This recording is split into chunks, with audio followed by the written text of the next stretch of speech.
The micropipette is an extremely useful tool for transferring small volumes of liquids with relatively low error when used properly. While many sizes of micropipettes exist, we will be focusing on some of the most common that you might encounter: the P1000, P200, P20, and P10. The number listed in their name corresponds to the maximum volume that can be dispensed from that micropipette, with the minimum volume typically being 1/10 of the maximum volume, though this minimum volume can change with differing manufacturers and models. This is the general structure of a micropipette. The bottom of the micropipette is where you attach the tip. At the top of the micropipette, we have the plunger. Some micropipettes have a readout on the top of the plunger with the size of the micropipette and its accurate range. Below the plunger is the adjustment dial and volume display. Rotating the adjustment dial changes the target volume of the micropipette, increasing the number displayed on the lowest display. When this number reaches its maximum, it takes the next highest display up by 1 and starts again at 0. The volume display is read from top down. The numbers on the volume display are different for each size of micropipette and correspond to the accurate ranges for that size. On the P1000, for example, the smallest increment you can adjust corresponds to the tens place, meaning you can only adjust in intervals of 10 microliters. The P200, on the other hand, has its smallest increment in the ones place, letting you adjust in intervals of 1 microliter. Let's say that you need to transfer 173 microliters of reagent. Which micropipette should you choose to use?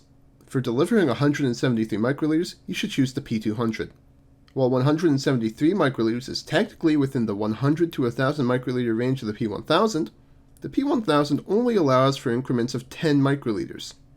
That means that you would not be able to set the P1000 for 173 microliters. Since 173 microliters is within the 20 to 200 microliter range of the P200, which allows for 1 microliter adjustments, the P200 is the better choice. One note: technically speaking, you could have chosen the P100 and deliver 2 aliquots, one of 100 microliters and the other of 73 microliters, but this is not ideal. Increasing the number of measurements increases the inherent random error and the possibility of mistakes.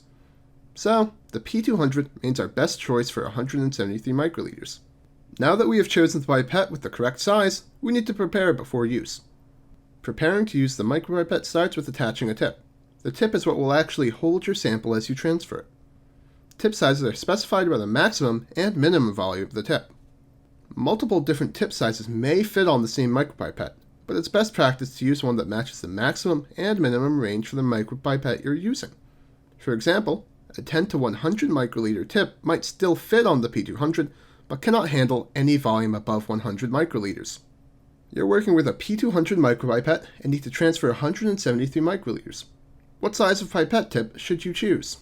You should use the 20 to 200 microliter tip. Using too small a tip would result in you aspirating liquid into the main body of the micropipette, damaging it. You definitely do not want that to happen, as these pipettes can be quite expensive. Also, using too large a tip, like the 200 to 1000 microliter tip in this case, might result in an improper fit with the micropipette you're using, and thus inaccurate transfer. Many different types and categories of micropipette tips exist. The most basic among these is the simple unfiltered tip. This is the tip most commonly used in general and is well suited for a variety of applications. Another common tip type is the filtered tip. Filtered tips are used when sample contamination presents a risk. The hydrophobic barrier, or filter, prevents contamination to and from the internals of the micropipette. Other types of tips, such as gel loading tips, are used for specialized applications. You're working with a solution of RNA. RNA is particularly sensitive to contamination due to the presence of RNA-degrading proteins in the environment. Which pipette tip should you choose to use to transfer your RNA solution? You should use the filter tip for a solution that is sensitive to contamination like this one. The barrier present in the filter tip prevents contamination to and from the main body of the micropipette, preserving your sensitive RNA solution. With the tip chosen, we are now ready to transfer a sample with the micropipette. You can't trust everything you see in the movies, and how to use a micropipette is no different. Hollywood's depictions of these crucial instruments tend to involve fast work and holding the pipettes at weird angles. Both of these practices are very, very wrong. First off, when using a micropipette, you must always hold it completely upright. This not only prevents liquid from entering the internals of the micropipette and damaging it, but also ensures accurate transfer and extraction. What is the correct way to hold your micropipette to ensure accurate transfer and not damage it? Again, and this is important, You must always hold your micropipette upright while using it. Your micropipette is calibrated for use in this way, and using it at an angle will affect its accuracy. Additionally, holding the micropipette at a steep angle or upside down can allow liquid to run from the tip into the main body of the micropipette, causing a lot of damage to the device. Always hold a micropipette upright and store it this way between uses.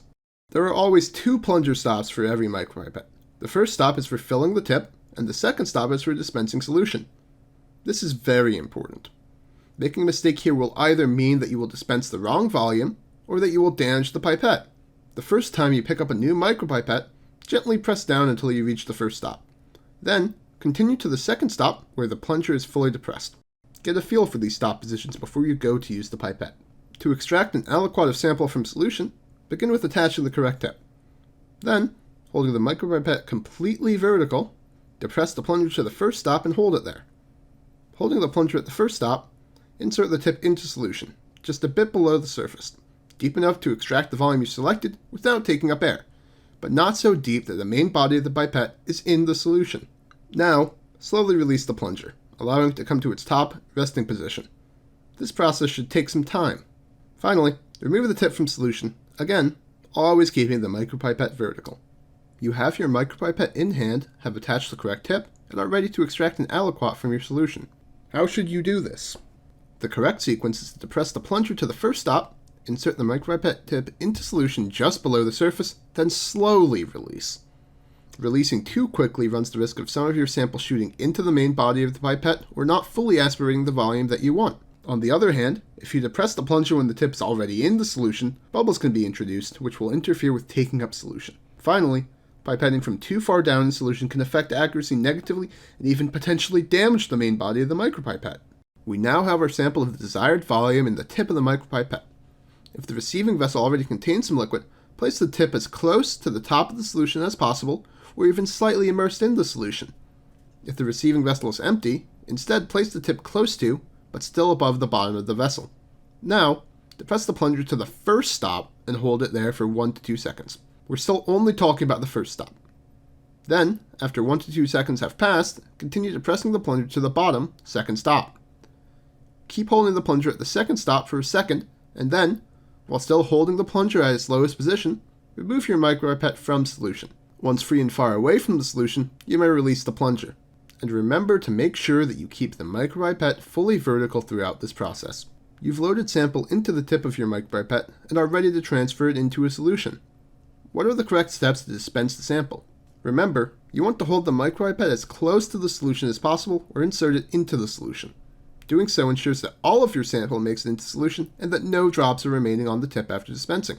Dispensing from far away runs the risk of causing splashing and some sample remaining as a droplet on the pipette tip.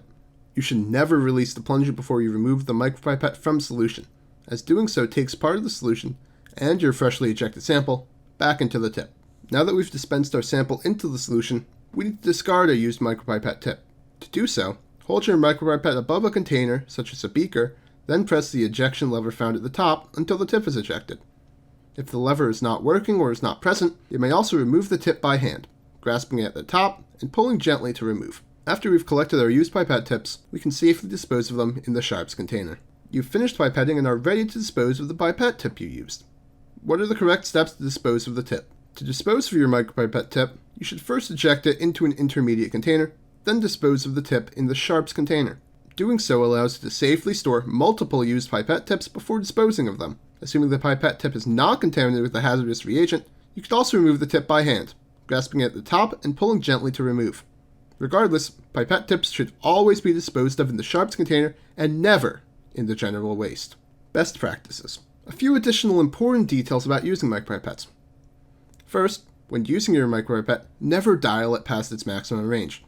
Not only is your pipette not calibrated for ranges outside of what it says, you risk damaging the internal mechanism permanently. Always dial the volume slowly and carefully to avoid exceeding the maximum range of the pipette. You need to transfer 210 microliters in order to complete your reaction mixture, but you only have a P200 micropipette on hand. What should you do? The best practice for transferring 210 microliters of liquid would be to use a P1000 pipette. However, if you only have a P200 on hand, you should perform 2 transfers, one of 110 microliters and one of 100 microliters. The range of the P200 micropipette is 20 to 200 microliters, making both the 210 microliter and 10 microliter transfer outside of its range. Never dial a micropipette beyond its working range, as you risk inaccurate transfers and damaging the micropipette. Second, to ensure liquid does not enter the main body of the micropipette and damage it, make sure to hold it upright while in use or when liquid remains in the tip. In general, the best rule is always to store the micropipette upright, regardless of whether you have liquid in the tip or not. You've just extracted an aliquot from your solution when you need to step away from the bench for a bit. You don't want to add your aliquot back into solution, as you're working with small volumes and would risk losing some sample. What do? You should place the micropipette upright on its stand. Placing the micropipette on the bench means that it will not be vertical and your sample could flow out of the tip into the main body of the micropipette, damaging it. Leaving the micropipette upright ensures that all of the sample remains in the tip. That said, avoid walking away during this work. Third, the tip of the micropipette should always be free of bubbles. Having extra space where the tip meets the main body of the micropipette is normal. To check whether you've taken up the right volume, you can estimate using markings present on the tip you're using.